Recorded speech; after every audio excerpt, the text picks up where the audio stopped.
So today we're going to try this Berry Hot Challenge.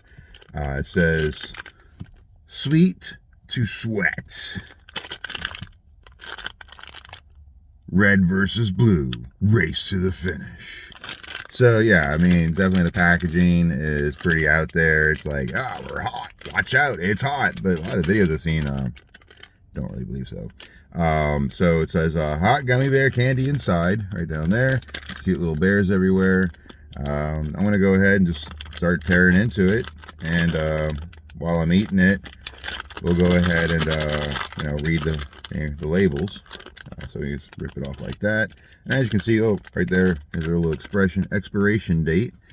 So this is good till 2024-10-30.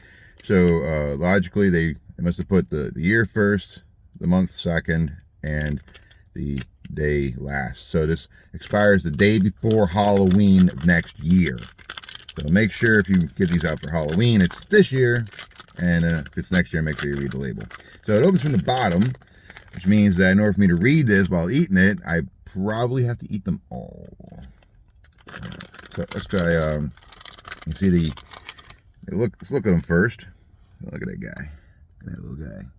It's nice blue.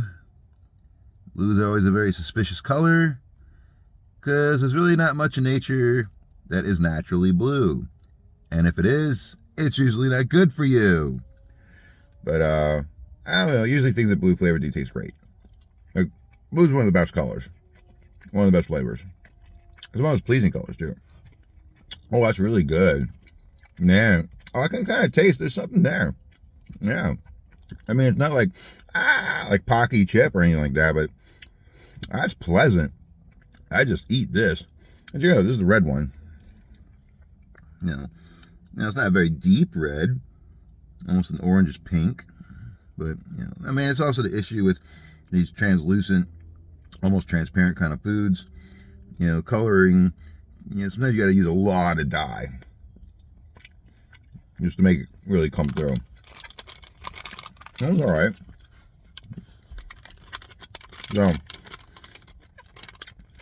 So it's got 30 hot gummies.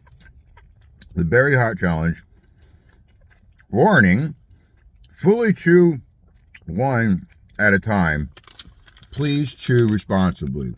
Well, I'm irresponsible, I guess. Let's see what kind of color to use. It says maltose syrup, sugar, gelatin, acid-treated starch. Not just any starch. It's acid-treated. Not the good kind of acid, though, I bet. Citric acid. DL malic acid.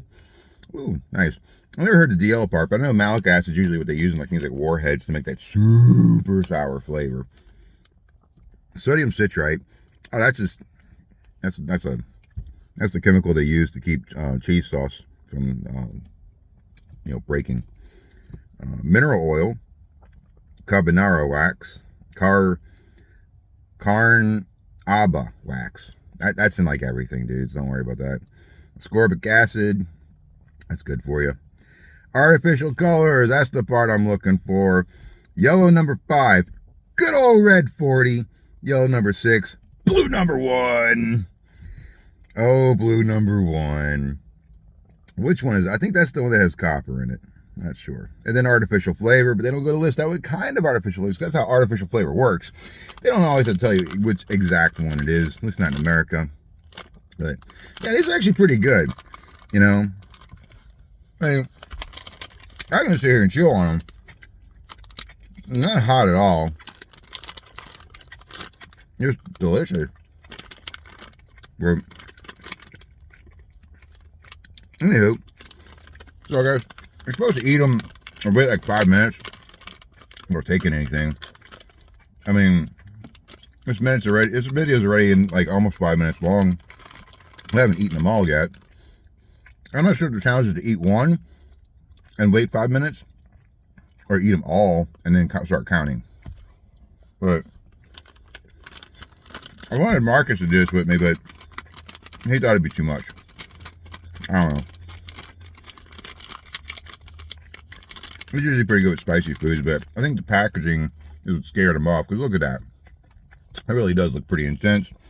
But when I was growing up, obvious packaging usually meant it wasn't really that big a deal. They were just trying to get your attention for a substandard product. But these days, things have changed. And people actually do spend on the marketing when they have a good product now. So you can't tell by the packaging. Just because you have great packaging doesn't mean it's a great product or a bad product anymore. So that's the last of them. Like I said, they're really good. If you like sweet and spicy, this is the thing to go after. If you like Hispanic candies, especially Oaxacan style candies, bam, this is the shit. This is what you want. It's really good. I mean, if you're one of those crazy white people from up north that would come down to my kitchens in New Orleans and say that my blackened fish was too spicy, don't try this. If you got a person that came down there and ate the blackened fish and then still put the hot sauce on it, that's for you. You're my people. Anywho, so I actually did stand-up comedy a while back, a few years ago, back in New Orleans. It was a lot of fun. Let's see if I can remember those jokes. I used to open a lot with, yeah, my name is Blake Eberzabel. A lot of people ask me how to spell my name. It's B-L-A-K-E. That's Blake. I used to love that one because, you know, it's like the oblivious joke. Like, I'm not aware that my last name is the thing that other people are having trouble with. And I used to do really dumb ones like, oh, who's this guy, Philip, and why am I using a screwdriver? And who's Alan for that matter? You know, Philip Screwdriver, Allen Wrench. But, yeah, always my favorite ones about insurance, though. It's like, I can't afford insurance. I can only afford assurance. So, yeah, as you can see, I used to do a lot of those dad jokey kind of stuff. But I didn't really know they were dad jokes because I didn't have a dad growing up. I just thought those were jokes. But, anywho, my name's Blake. This has been my little food review for the day. The Berry Hot Challenge. Not challenging at all. It might be challenging for some people because, you know, this is a pain tolerance thing. You know, you can train your tongue as much as you want. So, you know, I mean, I eat ghost peppers. I have a ghost pepper powder I just put on my food. So my tolerance is a bit higher than the average person. So I don't suggest just diving into it if you're not aware of yourself. Definitely just, I mean, like anything else, don't just eat the whole thing at once. Eat one at a time and see how it goes. It may be big, may not be big for you, but they are delicious if this is kind of your food. I would buy this again just to have gummy bears. Like, this is better than regular gummy bears to me, man. So yeah, go try this out. The Berry Hot Challenge. I want a bigger bag though. Can I get a bigger bag? I'm gonna have to look this up if I can get a big bag of these guys. They're really good. Yeah, have a good day. And so one last thing I want to point out.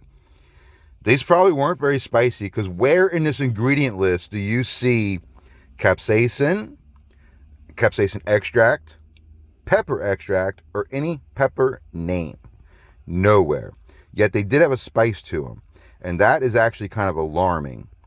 So why is this spicy without having any actual pepper listed? Did they put pepper in there and not list it? Are we not fully listing all ingredients in the packaging? Did we forget to put it in there? It's kind of the most important thing, you know? I mean, where's the pepper? Where's the pepper extract?